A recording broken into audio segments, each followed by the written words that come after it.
நம்ம Ashwin sweets and snacks export பண்றதுக்கு 7373041434 மற்றும் www.ashwinsweets.com கான்டாக்ட் பண்ணுங்க.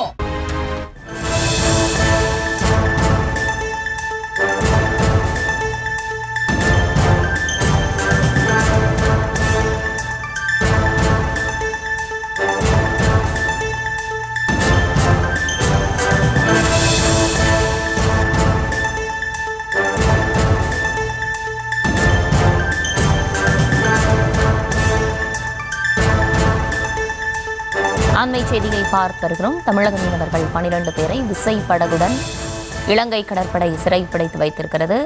பாம்பன் மீனவர்கள் 12 பேர் தனுஷ்கோடி தலைமன்னார் இடையே மீன் பிடித்த போது சிறைப்பிடித்திருக்கிறார்கள். அண்மை செய்தியாக பார்த்து வருகிறோம்.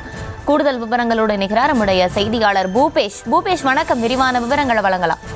வணக்கம். தொடர்ச்சியாக இலங்கை கடற்படையாக கைது செய்யப்படுவது என்பது கடந்த சில நாட்களாகவே தொடர்ந்து அதிகரித்து வருகிறது. இந்த நிலையில மீன்பிடி அனுமதி சீட்டை பெற்றுக்கொண்டு மீன்பிடிக்க சென்ற பாம்பன் மீனவர்கள் 12 பேர் அவர்களுடைய ஒரு விசைப்படகு என தனுஷ்கோடி தலைமன்னார் இடையே மீன்பிடித்துக் கொண்டிருந்த போது அந்த அவ்வழியே வந்த இலங்கை கடற்படையானது எல்லை தாண்டி மீன்பிடித்ததாக கூறி கைது செய்து தற்போது விசாரணை மேற்கொண்டு வரக்கூடிய சம்பவமானது மீனவர் மத்தியில் பெரும் கொந்தளிப்பை ஏற்படுத்தி இருக்கிறது. தொடர்ச்சியாக இது போன்ற மீனவர்கள் கைது செய்யப்படுவது என்பது மீனவர்கள் மத்தியில் அடுத்தடுத்த அதிர்வலைகளை ஏற்படுத்தி வரக்கூடிய சூழலில் தற்போது தேர்தல் நெருங்கி வரக்கூடிய சூழலிலும் இது போன்ற மீனவர்கள் கைதானது மீனவர்கள் மத்தியில் மேலும் கொந்தளிப்பை ஏற்படுத்தி இருக்கிறது.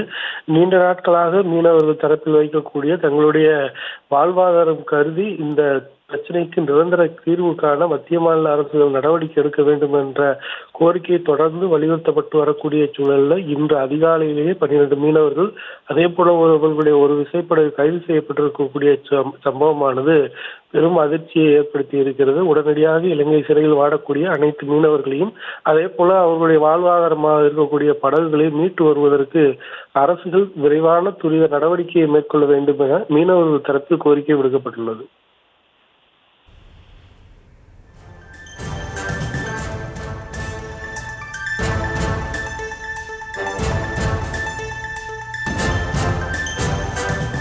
விவரங்களை வழங்கியமைக்கு நன்றி பூபேஷ்.